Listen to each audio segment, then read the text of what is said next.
குர்த்தியில் bottom line வந்து என்னோட டிசைனுக்கு ஏற்ற மாதிரி நீங்கள் கொடுக்கணும்னு நினைக்கிறீங்கன்னா ஸோ இந்த மெத்தட்ஸை நீங்கள் யூஸ் பண்ணிக்கலாம். ஓகேவா? இஃப் நீங்கள் லெக்கின் யூஸ் பண்ண போகிறீங்க அப்படின்னா எனக்கு வந்து சைட் போர்ஷன் அதிகமாக தெரியக்கூடாது, எப்படி சொல்கிறது, நான் குண்டா இருக்கேன் லெக்கின் யூஸ் பண்ணுவேன் ஆனால் சைடு அதிகமாக தெரியக்கூடாது அப்படின்னா நீங்களோட வேல்யூ நீங்கள் என்ன யூஸ் பண்ணுவீங்க, seat circum divide by 4 + ½ inch is allowance use பண்ணுறீங்கன்னா உங்களுக்கு வந்து 40 / 4 + ½ எவ்வளோ கிடைக்கும், 10.5 கிடைக்குமா?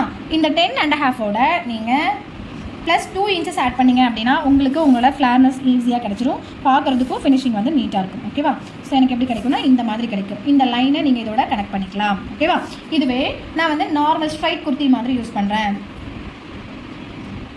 ஸ்ட்ரைட் பேண்ட் மாதிரி யூஸ் பண்ணுறீங்க அப்படின்னா இந்த 10.5ஓட 1 inch சேர்த்திக்கோங்க. உங்களுக்கு ஆட்டோமேட்டிக்காக உங்களோட லைன் வந்து ஜஸ்ட் லிட்டில் ஸ்லாண்டிங் கிடைக்கும். ஓகேவா? இதுவே நீங்கள் பட்டியாலா யூஸ் பண்ணுறீங்க அப்படின்னா உங்களுடைய சீட் சர்க்கமோட வேல்யூ விட எதுவுமே நீங்கள் ஆட் பண்ண வேண்டாம், அந்த 10.5 அப்படியே வச்சு யூஸ் பண்ணுங்கள். ஸோ பட்டியாலா பேண்ட்டுக்கு உங்களுடைய பேட்டர்ன் பர்ஃபெக்டாக வந்து நிற்கும். ஸோ இந்த மாதிரி உங்களுடைய குர்த்தியில் வரக்கூடிய பாட்டம் வேரியேஷன்ஸை நீங்கள் கொடுத்துக்கலாம். ஓகேங்களா? ஸோ இந்த மாதிரி டிப்ஸ் அண்ட் ட்ரிக்ஸ் இன்னும் நிறைய தெரிஞ்சுக்கணும் அப்படின்னா நம்ம ஈரோடு அகாடமி பேஜை ஃபாலோ பண்ணிக்கோங்க, நீங்கள் நிறைய லேர்ன் பண்ணிக்கலாம். தேங்க்யூ.